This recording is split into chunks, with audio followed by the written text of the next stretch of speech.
10 turbulent skies ஃப்ளைட்ல ஏற்பட்ட கோளாறு காரணமா விபத்து ஏற்பட்டு பேசஞ்சர்ஸ் இறந்து போறாங்க. உடனே ஃப்ளைட் டிபார்ட்மெண்ட் இந்த தவறு நடக்காம இருக்க சென்சார் செயலை இறக்கி செக் பண்ணிக்கிட்டு இருக்காங்க. ஃப்ளைட் டிபார்ட்மெண்ட்ல அட்வைசரா வேலை செய்யறாரு நம்ம ஹீரோவும் அவரோட ஒய்ஃபும். ஆனா இவரோட ஒய்ஃப் ஃப்ளைட் ஓனர் பையன் கிட்ட தொடர்பு இருக்கான்னு நம்ம ஹீரோ நினைச்சுக்கிட்டு இருக்காரு. ஒரு பக்கம் ஓனரோட பையன் சென்சாரை டெமோ பார்க்க நம்ம ஹீரோவோட ஒய்ஃபையும் கூடவே பேசஞ்சரையும் ஓட்டிக்கிட்டு ஃப்ளைட்ல கூப்பிட்டுக்கிட்டு போறான்.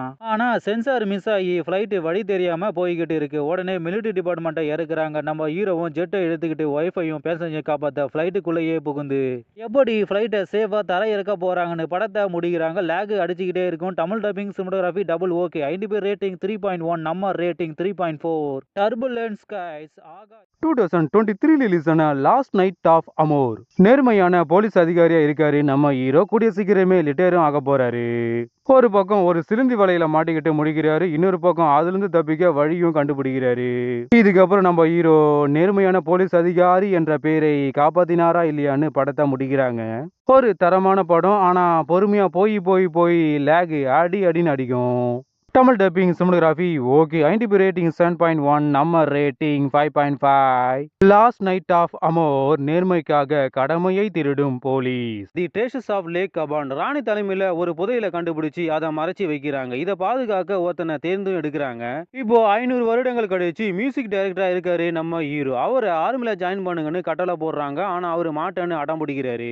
ஒரு தாத்தா கிட்ட இருந்து புதையல் மேப்பு நம்ம ஹீரோக்கு கிடைக்குது. அதை நம்பி நம்ம ஹீரோவும் அந்த புதையலை தேடிக்கிட்டு கிளம்புறாரு. ஒரு பக்கம் ஒரு ஐட்டம் பொண்ணும் இந்த புதையில தேடிக்கிட்டு இருக்கா. இதுக்கப்புறம் அந்த புதையலை கண்டுபிடித்தார்களா இல்லையான்னு படத்தை முடிக்கிறாங்க. ஒரு தரமான மொக்க படம். தமிழ் டப்பிங் கேட்க முடியல, சினிமாட்டோகிராஃபி பார்க்க முடியல. ஐஎன்டிபி ரேட்டிங் 3, நம்ம rating 0.4. The Traces of Lake Kaban புதையல் 99 தி மூமெண்ட் ஆஃப்டர். தேனஸ் சொடக்கு போட்ட மாதிரி உலகத்தில் இருக்கிற பாதி மக்கள் காணாம போறாங்க. இவங்க எங்க போனாங்க, என்ன ஆனாங்கன்னு யாருக்குமே தெரியல. ஒரு பக்கம் கவர்மெண்ட் இந்த பிரச்சனையை சமாளிக்க ட்ரை பண்ணிக்கிட்டு இருக்காங்க. எஃப்ஐ ஏஜென்ட்டா இருக்காரு நம்ம ஹீரோவும் அவரோட ஃப்ரெண்டும். காணாம போனவங்களோட சொந்தக்காரங்களை மீட் பண்ணி இன்வெஸ்டிகேஷனை ஸ்டார்ட் பண்றாங்க. ஆனா எந்த துப்புமே கிடைக்கல. இன்னொரு பக்கம் ஒரு மத போதகர் இது எதுவுமே கடவுளால் நடக்கவில்லை என்று கவர்மெண்ட்டுக்கே எச்சரிக்கை பண்ணிக்கிட்டு இருக்காரு. ஆனா கவர்மெண்ட் இவரை கண்டுக்கல. ஒரு பக்கம் கவர்மெண்ட் அந்த மத போதகர் ஒரு தீவிரவாதின்னு சொல்லி அவரை தேடிக்கிட்டு இருக்காங்க. நம்ம ஹீரோவும் அவனை தேடிக்கிட்டு போறாரு. இதுக்கப்புறம் மறைஞ்சு போனவங்களோட மர்மத்தை கண்டுபிடித்தாரா இல்லையான்னு படத்தை முடிக்கிறாங்க. லேக் அடிச்சுக்கிட்டே இருக்கும். Tamil dubbing okay. ஆனா சினிமாட்டோகிராஃபி நாட் ஓகே.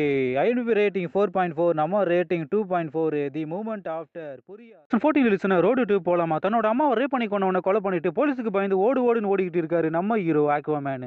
இன்னொரு பக்கம் ஒரு எஃப்ஐயும் ஒரு போலீஸ்காரனும் ஆக்வாமேனை தேடுன்னு தேடிக்கிட்டு இருக்காங்க. இவங்க கிட்ட இருந்து தப்பிக்க ஆக்வாமேன் பைக்கை எடுத்துக்கிட்டு எங்க போறன்னு தெரியாம போயிட்டே இருக்காரு. போற வழியில ஒரு குடிகாரனை மீட் பண்ணி அவனையும் கூடவே ஓட்டிக்கிட்டு போறாரு. ஒரு ஹோட்டல ஒரு புடி பிடிக்கிறாங்க. ஆனா தின்னதுக்கு இவங்களால பில்லு கட்ட முடியல. வேற வழி இல்லாம தட்டை கழுவி கடனை அடைக்கிறாங்க. மன்னிக்கவும், கடனை அடைக்கிறாங்க. நம்ம ஹீரோ போற வழியில ஒரு பொண்ணை மீட் பண்ணி அவளுக்கு உதவி பண்ற மாதிரி பண்ணி அவ கூட பழகி அப்படியே லவ் பண்ணவும் ஆரம்பிக்கிறாரு. இதுக்கப்புறம் எஃப்ஐ காரன் நம்ம ஹீரோவை பிடிச்சானா இல்லையான்னு படத்தை முடிக்கிறாங்க. இந்த படத்தை சொல்றதுக்கு ஒண்ணுமே இல்ல. படமும் அந்த அளவுக்கு வருது இல்ல. முடிஞ்சா பாருங்க, இல்லைன்னா விட்டுடுங்க. தமிழ் டப்பிங் சினிமாட்டோகிராஃபி ரெண்டுமே ஓகே ஓகே. ஐஎன்டிபி ரேட்டிங் 6, நம்ம ரேட்டிங் 5.4. ரோடு 2 போலாமா. 2023 ரிலீஸ் ஆன ஈஸ் 3 டாட்டர்ஸ். கேன்சரால பாதிக்கப்பட்டு உயிருக்காக போராடிக்கிட்டு இருக்கிற டேடிய பாதுகாக்கவும் பார்த்துக்கவும் வராங்க அன்பான மகள்களான 3 அடாவடி ஆண்டிகள். ஒரு பக்கம் மூத்த பொண்ணு கொஞ்சம் கோவக்காரி, வளன்னு பேசிக்கிட்டே இருப்பா. ரெண்டாவது பொண்ணான மார்வல் பொண்ணு கொஞ்சம் சைலண்ட் ஆனா வைலண்டான கத்த ஆரம்பிச்சிருவா. இன்னொரு பக்கம் மூணாவது பொண்ணு கொஞ்சம் அடாவடி, எப்ப பார்த்தாலும் சிகரெட்டை ஊதி தள்ளிக்கிட்டே இருப்பா. அதனாலேயே மூத்த பொண்ணுக்கும் இவளுக்கும் சண்டை வந்துகிட்டே இருக்கும். இவங்க 2 பேரோட சண்டையை நிறுத்துவது நம்ம மார்வல் பொண்ணோட வேலையா போச்சு. நீங்க 3 பேரும் ஒன்னா ஒத்துமையா இருக்கணும்னு இவங்களோட டேடியும் ஆசைப்படுறாரு. இதுக்கப்புறம் 3 சகோதரிகளும் அன்பால இணைந்தார்களா இல்லையா, டேடியோட ஆசையை நிறைவேற்றினார்களா இல்லையான்னு படத்தை முடிக்கிறாங்க. ஒரு தரமான படம். பொறுமையா போய் போய் போய் லேக் அடின்னு அடிக்கும். வீட்டுக்குள்ளே வச்சு படத்தை முடிச்சிட்டாங்க. 3 ஆண்டிங்களை காமிச்சு கடுப்பா ஏத்திட்டாங்க. Tamil dubbing cinematography double okay. IMDb rating 7.2, நம்ம ரேட்டிங் 5.5. Is 3 daughters. 3 சகோதரிகளும் அழகான ஆண்டிகளும்.